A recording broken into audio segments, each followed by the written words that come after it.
Hello, everyone. Are you ready for Christmas? That question has been asked millions of times over the last month. My physical therapist just this morning asked me that question, and I was ashamed to say, no, I'm not. It's coming whether I like it or not. Now, as things settled down a little after last week's Black Friday surge, and we began to prepare in the industry for a chaos of what we call return season, we wanted to stop a minute and check in on you and see how you're doing. Today, I've got with me a couple of friends, Mazen Danoff, Uber Freight's principal economist, and Kevin Ledversis, a friend of mine, VP of Sales at Newcastle Systems. And we're going to have a quick chat today about how best-in-class companies are tackling today's challenges on their docks. And so our schedule today, we're going to cover three main things. One, Mazen's going to come in and give us a market update. What are some of the trends that we're seeing in the market and the pressures that supply chain professionals are facing? Then we'll go through a round of dock flow constraints, issues that you all see day in and day out, as well as some solutions that we've been able to pick up and see from many of our customers throughout the industry. So we wanted to share some best practices during that time. And then if we've got enough time at the end, we will do a round of Q&A. So along the ride, if you've got any questions, comments, thoughts, please use your chat box and drop them in there for us. So with that, I want to just kind of remind everyone who we are. We're Uber Freight, operating one of the largest, world's leading global technology companies for logistics, and operating in such a way that we're generating over $1 billion in savings a year for our customers, 18 million total shipments, 1.8 billion transactions annually, over 7,000 customers, 114,000 carriers, and at this point, 1.8 million trucks that are driving every day on our platform. So we're engaged in many of your docks and many of the best docks across the nation, and have consolidated, pulled together a lot of that information to share with you some of those best practices. Mazen, with that, can you share with us a bit about what you're seeing in the industry?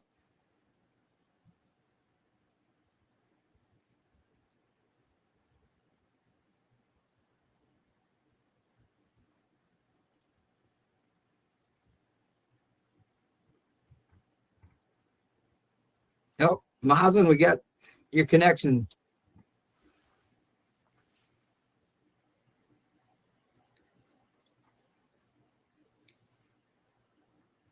Okay, while he's reconnecting, we will, oh, there he is. Yeah, sorry about that. I just clicked to open my mic and the window crashed. Mazen, you did that just to prank me. You wanted me to try to fight through your slides, I know. All right, good morning, everyone, or good afternoon, wherever you are. So I'm Mazen Danoff, the principal economist at Uber Freight. So I'll be covering some of the latest and greatest trends we're seeing in the retail industry. We're all aware of the impact of tariffs. Tariffs are the highest they've been since 1936. The latest estimate I've seen was 17%. So that's the average effective tariff rate across all commodities and across all countries that we import from. So this 17%, as I mentioned, is the highest since the 1930s. Compared to last year, this was low single-digit levels. Tariffs are expected to raise consumer prices by about 1.3%, according to the Yale Budget Lab. That translates to an average loss of $1,800 per household per year. The good news is that it doesn't affect all commodities in the same way. So it disproportionately affects some industries, unfortunately, like clothing, footwear, autos, and electrical equipment. It doesn't affect other commodities like food. So food is one of the least affected categories. We expect also to see some effects on the manufacturing side. So especially if you were talking about like machinery or the cost of raw materials, minerals, metals, so that will have a separate effect on the manufacturing industry as well. Now we've only started to see signs of inflation in consumer goods prices. We've previously saw some significant inflation in the prices of raw materials and commodities on the manufacturing side. So if you're following indices like the ISM manufacturing index, you might have seen significant signs of inflation there. After that, we saw an inflation on the wholesale side, specifically in the PPI, or the producer price index, and recently in the consumer price index. While the consumer price index hasn't changed much, it's still at 3%. The drivers of this index have changed significantly over the past year or so. with goods moving from deflation last year, from a minus 1.1% deflation year over year, to a slight inflation this year of 1.5%. So that's a significant increase. Inflation was more driven by food than last year, by goods in general, including food, than last year, while services inflation has decreased from 5% last year to 3.5% this year. The good news also last month is that the White House announced a one-year truce with China, which decreased the average tariff rate from 57% to 47%. Additionally, China will suspend its retaliatory tariffs of 24%, but it will keep a 10% base tariff, and it will ease some of the controls on rare earth minerals. So that's all on the tariff side.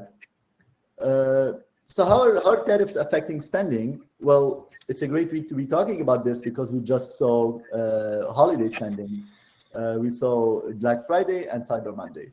And surprisingly, these were the largest we've ever seen, according to data from Adobe Analytics. So Black Friday spending was about 11.7 billion. So that is online spending. And that represents an 8.3% increase from 2024. It's a significant increase. And we can break it down into three reasons. So the first reason is a growth of online sales as a fraction of total sales.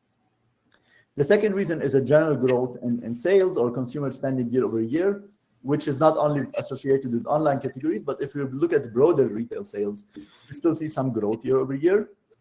And the third reason, as I mentioned, is inflation in goods, right? Because these are measured in dollars. So an increase in goods prices translates to an increase in the amount of dollars spent.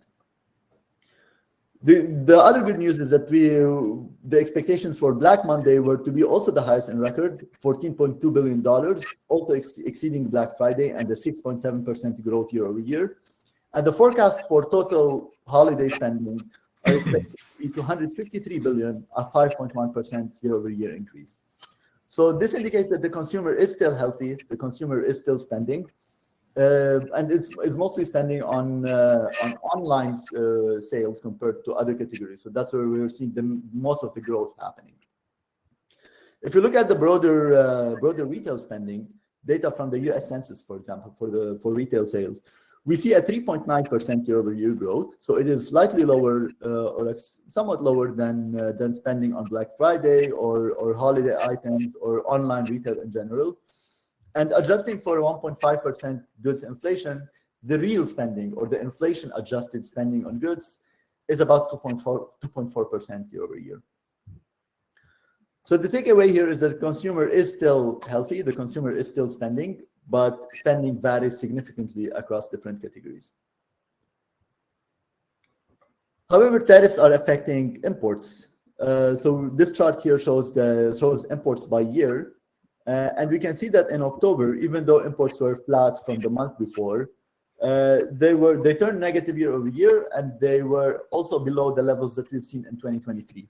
So they were 7.5% lower than the same time we saw last year. And this is because of tariffs. So we've seen a lot of volatility in imports this year. Most of it was driven by tariffs. Surprisingly, imports in July and August were among the highest we've seen in history, but that was just due to pre-stocking and getting these inventories in time ahead of tariff deadlines. In October and November, in September, October, and November, the story is looking different. So we have fewer imports than in the previous months. Imports from China have taken a significant hit as expected in the previous months. But in October, we've seen a slight increase of 5.4%, recovering from the 16.3% drop in the previous month. So what are the expectations ahead? So as I said, the consumer is still healthy. The consumer is still spending a significant amount of money on retail. Data from the Bank of America tends to be more timely than the U.S. Census, especially at this time where we're affected by government shutdowns. Data is delayed, and sometimes it tends to have a lot of revisions. So this data on credit card spending shows that spending is also increasing. Spending is increasing on goods and services. We're seeing a healthy amount of year-over-year increase in credit card spending. So if you look at the total dollar amount spent, we see a healthy growth. However, if you look at the number of transactions, that is staying flat for goods. So what does it mean? It means two things. So first, the effect of inflation here. So a higher level of total spending or dollar spending for the same number of transactions indicates inflation. It could also indicate like who's spending on what. So we've seen a trend recently where higher income people are driving most of the spending compared to lower income people, which also might cause some discrepancies across different industries. So this chart explains some categories that have been doing well, some categories that have not been doing well, compared to the pre-pandemic long-term trends. And we're showing here 6 categories. The top 3 are underperforming the long-term trend, and the bottom 3 are outperforming the long-term trend. So if you look at the top 3 categories, food and beverages, it's significantly underperforming long-term trend. We've seen an increase in the last year and a half or so, or 2 years, but it's still not yet at the level of spending that we saw in 2022. Motor vehicles and parts, also an industry that has seen lower levels of spending compared to the pre-pandemic levels, and furniture and appliances. So this is affected by the ongoing housing recession, which is affecting new home sales and existing home sales and driving sales across these categories lower. Categories that are doing well include electronics. So spending is at an all-time high, significantly outperforming the long-term trend, pharmaceuticals, and personal care products. And this relates to what I just mentioned before, that spending is driven by higher income people, and spending on categories has been varying a lot. So if you're in a given industry, you might be seeing your demand dropping, but if you're in another industry, you might see a boom in demand. So it's important to keep that in mind. So to recap here, we have several disruptions this year that were not there prior to the pandemic, or maybe not even 2 years ago. So the first is tariffs. With tariffs, you have to plan inventories not only around demand, but also around what we're expecting in terms of the average tariff rates, and when do we expect these tariffs to hit and ease. The second is changing demand patterns. So with changing demand patterns, some industries are doing well and some are not. And the third, of course, is inflationary pressures because of tariffs. So the rest of this webinar, we will cover how do these disruptions affect our docks, and what are the solutions that we can apply to that. And thank you. Thanks, Mazen.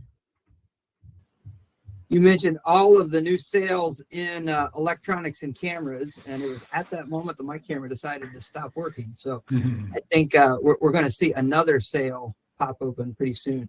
But if I summarize what I heard from you, we're seeing that overall consumer spending behavior is very strong, but at the same time, that's showing up more in maybe smaller volume type product that has higher value, such that overall logistics volumes are down. And at the same time, we're seeing trends in both warehouse space and transportation space that there's a right sizing underway. And so we've seen capacity right sizing in the facilities markets with job reduction and attrition rates in spaces. A lot of facility spaces, they're upgrading their space, and then in the transportation market, the freight market, we see that starting to trend into a capacity right sizing with more to come still. Does that sound fair? That's correct. So all the strength in consumer spending is not translating into higher freight volumes because of two things. So first, the ongoing recession in the manufacturing sector, and second, the categories on which consumers are spending. If we go to the previous chart, I'm going to go back to the previous chart. The top 3 categories drive a lot of freight volumes usually. So these are food and beverages, motor vehicles, and furniture and appliances. They drive a lot of freight volume per dollar spent. The bottom 3 categories, electronics, pharmaceuticals, and personal care products, it's what you said, it's high value, low volume products. So they do not drive a lot of freight demand or logistics demand or inventory space. Got it. No, that's helpful. And so at the same time, and I'm going to ping Kevin here as well, we're seeing like a voice from the docks the docks and the warehouses, the logistics spaces, they're feeling the instability of all of the changes and experiencing still similar levels of constraints that they were pre-COVID. Does that sound correct? Yeah, I mean, volumes are unpredictable, and even though some markets are doing well, others aren't, and what comes in tomorrow may not be what happens next month, Derek. So planning for the dock, to level it out and have better flow is difficult, and automation helps to some extent, but it doesn't solve every problem, and labor is very difficult to come by, right? And so that's why we sort of advocate process and whatever tech you can afford now to offset that fluctuation in demand, right? And we talk about the frictionless dock. That's the ideal state, but getting there, I know we'll talk about that going further, is difficult for some people to achieve, but there's definitely some things they can do now to offset that risk. Yeah, no, that's right. And this, some of the folks that we've been working with and some of the research we've been doing really corroborate that the major challenges, you've got all these organizations, they're targeting a frictionless dock and say, we'll define that as a frictionless dock is one where material and information flow through the process without any stopping, without any confusion. But we still see a lot of sources of friction showing up in day-to-day dock operations. One of the biggest ones that we see quite frequently is just mismatches in data. So unclean data, unit or data mismatches. A shipment ships and it shows up, someone looks at the paperwork or what's in the system, and there's just a lack of clarity from what is on the paperwork or in the system and what's in the truck, and sometimes none of it matches. In fact, the Data Warehousing Institute estimates that in the U.S. alone, poor, dirty, inaccurate, or missing data can cost companies over $600 billion a year. And so, if you're thinking through what are the sources of confusion or problems in my process, and how many of those are related to just missing or poor data, we see a lot of last-minute disruptions where maybe it's a last-minute change. There's a promotion that wasn't communicated. There was a certain shipment that arrives without the right product on it, or a delay that we then have now to rearrange our dock operations so that we can accommodate the delay to get orders out the door down the road. A lot of congestion. So with this recent weather that we've experienced in many of the regions, we see a lot of over the road congestion, and it manifests later on as yard congestions. In fact, ATRI shows highway traffic congestion will cost the trucking industry around $108 million just recently. So a lot of cost associated with that congestion. And then on the topic of Christmas, just this question of what is this? Something shows up. We're not sure where it came from. We're not sure if we should reject it. And so we call this a scenario where Christmas just comes early. You open the doors and all that you see is confusion. And then a lot of fraud. So we're seeing increasing amounts of fraud over the last several months. TIA reports that cargo theft is now costing the industry up to $35 billion annually. And that's a 1,500% increase in incidents just since 2021. So rapidly increasing amounts of fraud. And so all of these various disruptions or predicaments manifest all together in day-to-day operations, and their sources of friction in the network. And then we've got returns, which we can somewhat plan for. Kevin, tell us a bit about returns. Well, you're right. I mean, look, if despite what some of the headwinds are, tariffs and inflation, people are still going to spend a lot of money, more than last year and more than the year before and more than the year before. If you take that back to the 2000s, it just keeps growing and growing. I think one of the challenges, Derek, is that keeping pace with the speed and the demands of the customer. I think a lot of the infrastructure is a little behind, right? The tech, the people, the skills, the spaces. And that's maybe one of the challenges. If you think about the opportunity that exists here, it is very vast, but you've got to be really good at what you do. People buy things, they expect no friction. They click and buy. They want to know immediately when it's coming. They don't want delays. And if they don't like what they got, they're going to return it and they want no friction. And then it goes back to the store or it goes back to the warehouse. Everything is going to come back to the warehouse if a customer's unhappy. And how do you process that work, right? What do you do with that hodgepodge of goods? People do not return things in a perfect state. Let's just face it. We've all done this. Something doesn't fit. You kind of put it in a bag and it ends up. The sortation process of just identifying what do I have here is a really tough thing. I can see some tech coming forward like vision systems and AI really helping facilitate that process. But for now, it's highly, highly manual. You've got to look through everything. You have to identify it. You've got to look it up in the system. And then you got to figure out, how do I dispense this thing? Do we throw it away? Does it go to the landfill? Do we put it back in a store? So it's a challenge.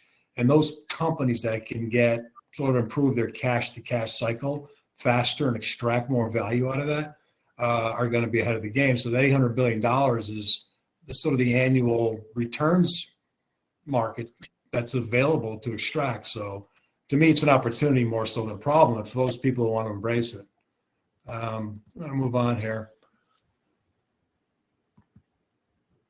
On my indexing, can you do that? Oh, here we go. Cool. So look, labor in the warehouse space, again, is not getting better. By 2030, it looks to be about 85 million people.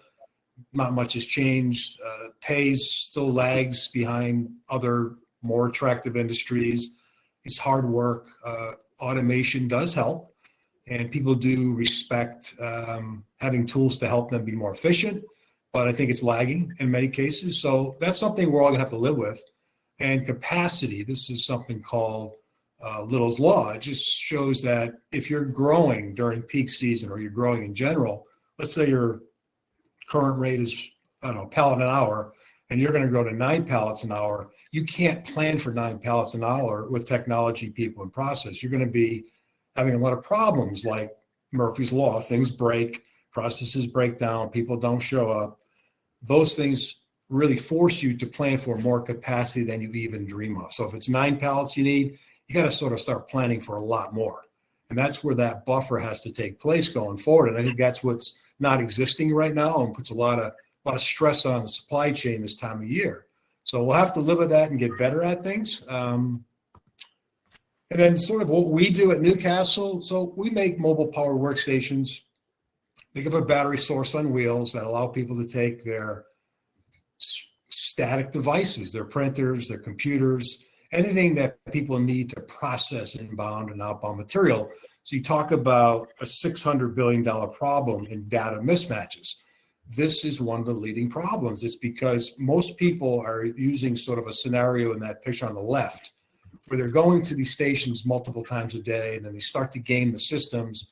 They make mistakes, and then what happens is you receive properly, you receive and label product improperly, it gets slotted improperly, it gets picked what they believe is properly, and it ends up in the customer's hands, and it's not what they ordered. Happens every day. We see it all the time, right? And it's because you're asking your workers to kind of do things where they don't need to be doing things. And so the picture on the right shows what really a better state is, where we take away all of that walking, and then we get people walking and working just in their areas, and they get a lot more utilization. And so we go to the point of activity, we reduce those travel times, we get people working more on their tasks, receiving or shipping product, and we get a lot better metrics and accuracy, right? Helping offset that $600+ billion problem.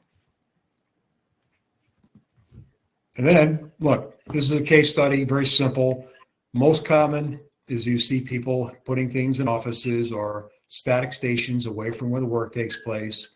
This is a company in the produce space, and walking back and forth every day, they started to batch print their work, batch print their data entry, and then they started getting mistakes to the tune of real $500,000 a year problems. They were shipping product to the wrong people. It wasn't what they asked for. They wouldn't pay for it.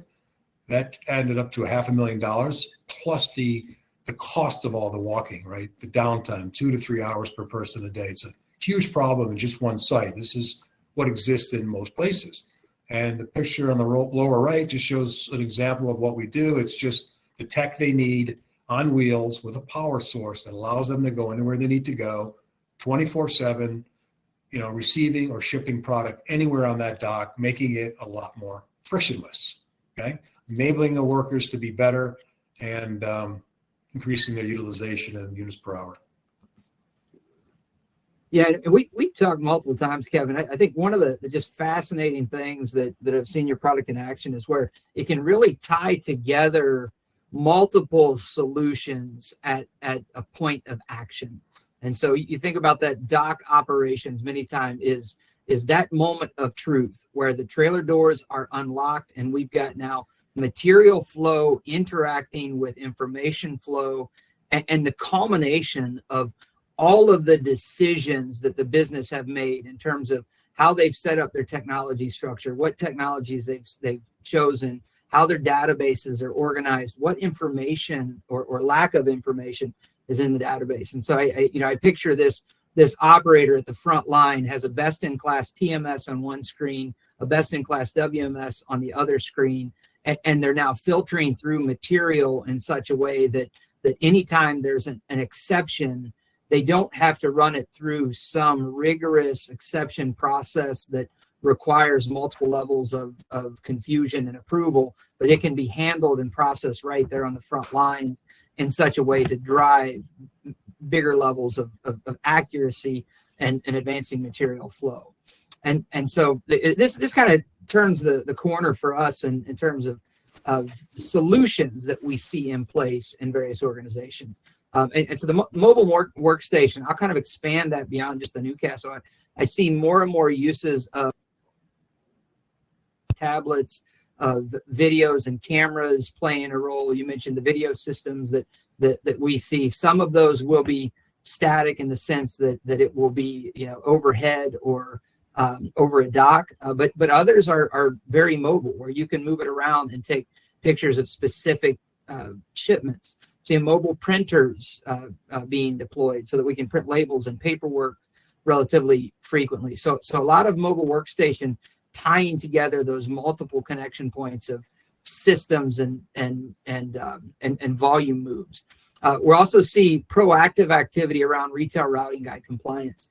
And this is something that manifests upstream at multiple tiers. So you can have a major retailer that's setting out standards and expectations, and then the shippers that are accessing their docks will have operators on the front lines that just don't have clear information.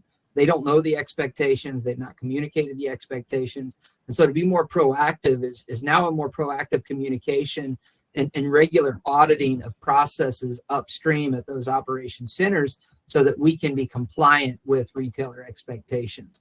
End-to-end visibility has been one that we've seen just a lot of communication and conversation on over the years. And now that organizations are starting to connect in and correct some of their data discrepancies and some of those data problems, they're able to achieve higher levels of visibility and layering in multiple solutions and multiple systems, providing them with different perspectives of visibility on the same product. And that's where you see best of breed integrations occurring. So if you've got an operation with a best in class TMS that also offers a WMS alongside of it, but the WMS is maybe subpar or vice versa, where we've got a WMS with a subpar TMS, we're seeing shipper after shipper say, we want the best of each of these.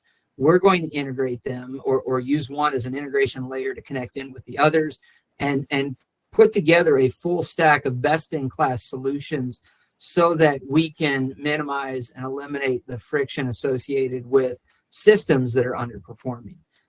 We see rapid response SOPs where organizations will kind of predict and project where they think risks are going to come from, create proactive SOPs that they can then execute as plans are unfolding or as these troubles and risks are unfolding. On the fraud side, we see more and more SOPs around prevention. How do we have the right level of seal and securement, the right level of checking into the the intake process and communicating with the driver on site. We see proactive dock schedules and labor management systems rolling out in effective ways. with connectivity. So back to that best of breed systems. So with connectivity back channel through the overall operation, so that real-time visibility can be seen around constraints in the network. And this is an early trend where we're seeing this begin to be unlocked at end-to-end level. Gartner World estimates that worldwide IT spending is to grow over 9% in 2026. It'll be exceeding $6 trillion for the first time. That is a significant amount of investment into technology in the supply chain. And so for us to then connect these dots together, how do we have best-in-class processes with best-in-class systems that are operating on best-in-class hardware that has it right at the point of use and the point of requirement? This is where the organizations that are going to lead us into the future are going right now, and they're working on these solutions right now. The vendor compliance management is then part of connecting in those systems, so that at a point of failure, you can now empower someone on the front line to then issue any kind of vendor compliance request, any kind of corrective action templates or forms, or even solicitation for more information back up the channel. And so we're seeing this start to unfold in businesses. And so it's kind of a case study. Just picture yourself and you're at one of your operations docks, and a truck arrives with unknown product. So truck shows up, it's got unknown. And right now you're looking at this product and you're thinking, what do I do with it? Traditional conventional thinking would say, let's reject it, let's send it away. But the consequence of that, if it's got product that you need to turn around, flow through your dock, get out the door, could be that you now incur fines from your retailer as a part of this. And so if you're wanting to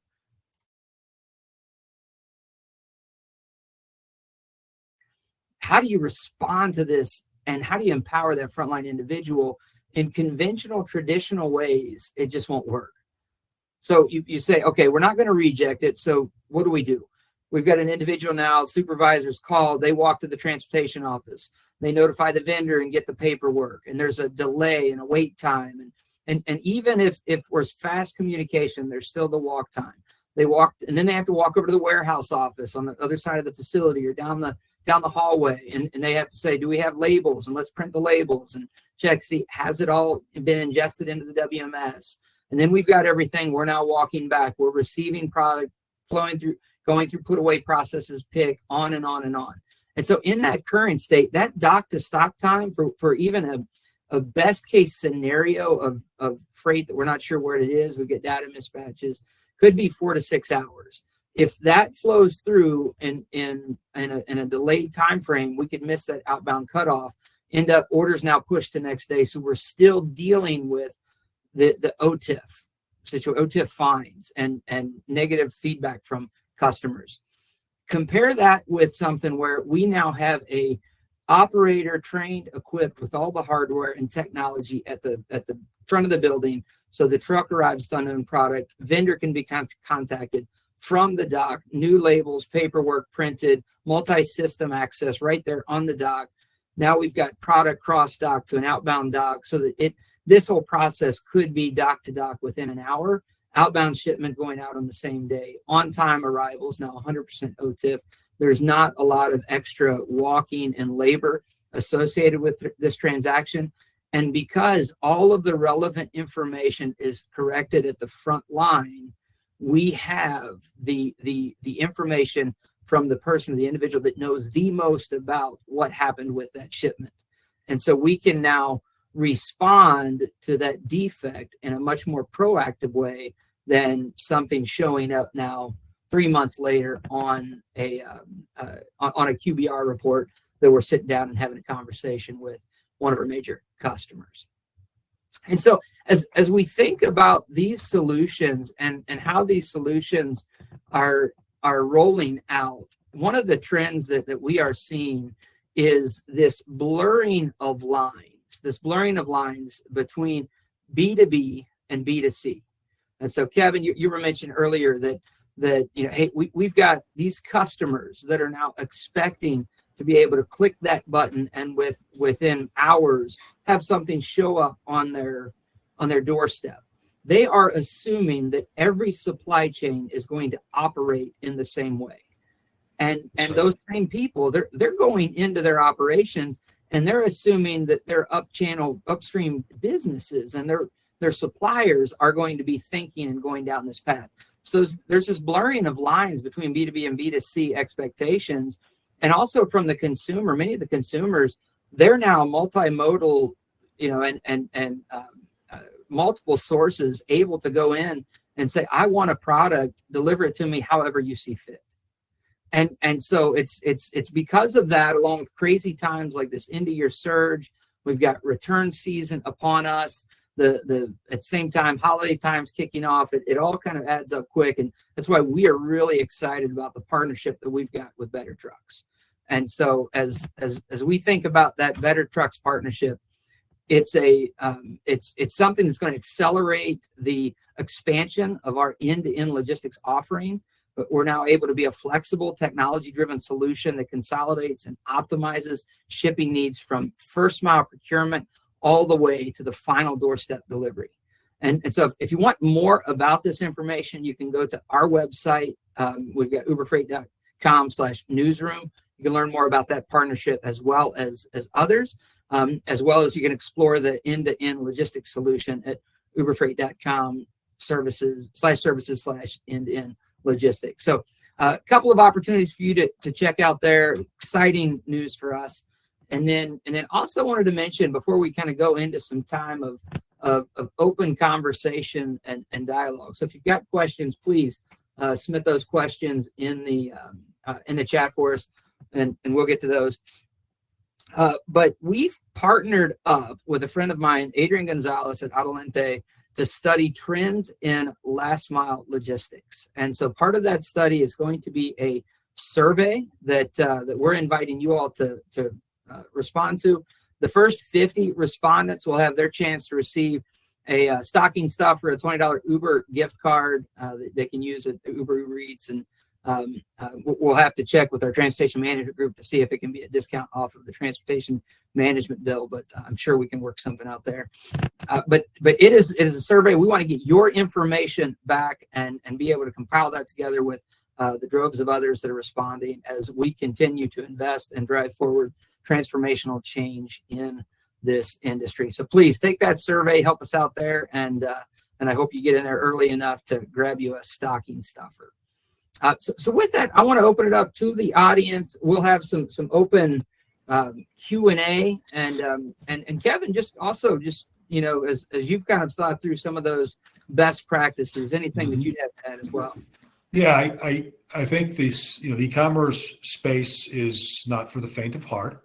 It's a huge industry, but it's ultra competitive. I look at it as almost like restaurants, right? If you go to your favorite pizza place and you get disappointed, you don't go back because you can find another pizza.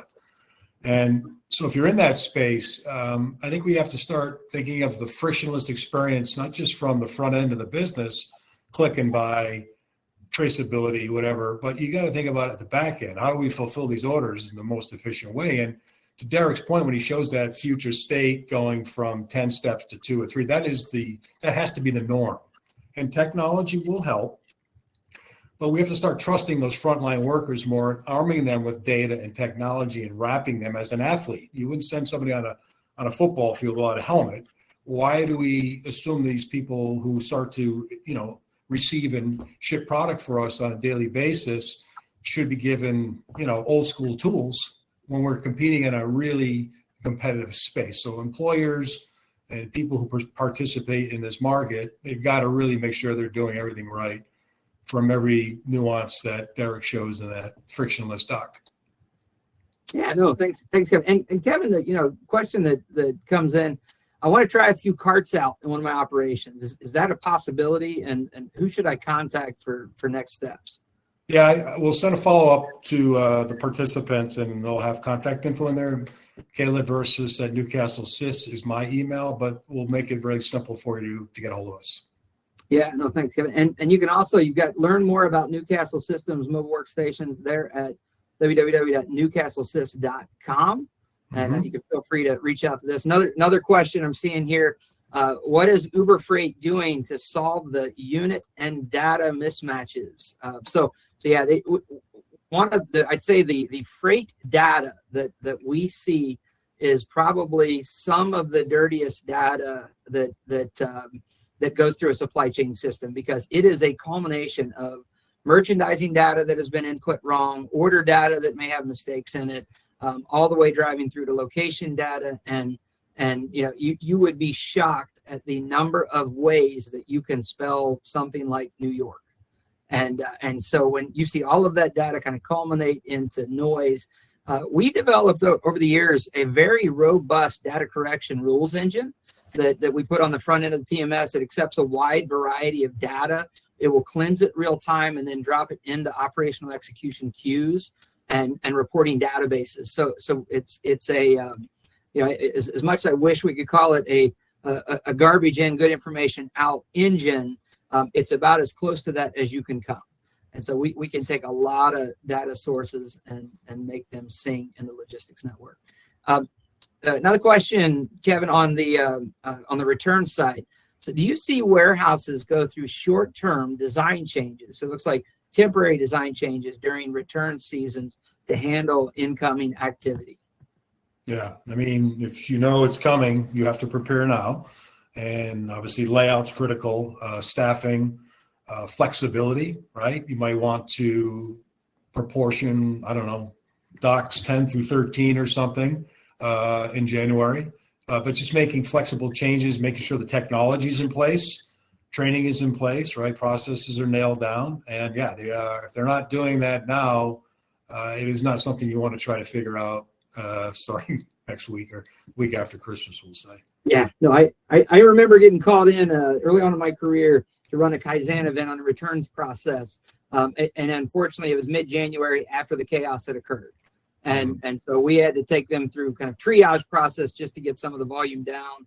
But the long-term solution was exactly that. Is it what's going to be in the same way that a store would have a seasonal layout, and their seasonal section would exchange out Christmas trees for Valentine's Day gifts and so on. This warehouse can go through the same changes where we're moving a lot of the fast movers to the front, and then if we're expecting an influx of returns volume, then we need to change the way that we're going to do some of the repacking or some of the triage there on the dock. So yeah, certainly a fun season ahead of us.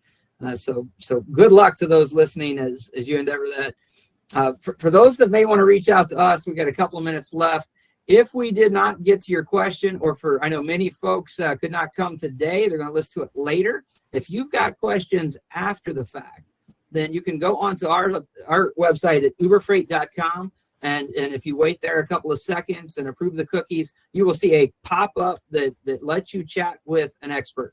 So hop on there, give us your information. We will gladly get back to you and would love to connect with you about your supply chain and how we can improve things or support you on your journey. And if you want more information on the managed transportation side of the business, add in a / managed-transportation-services, and you can spend some more time on the website learning more about Uber Freight. Again, it's been a great time with everyone. I hope everyone has some good time off over the holidays. You get to spend some time with family, and that your docks do not become too congested. Our registrants afterwards are going to receive a webinar recording, as well as the ability to connect with us post-event. So with that, Kevin, thanks so much for your time. Mazen, I know you had to jump off. Thanks for your time as well. And we will look forward to hearing from you all soon. Thanks for attending.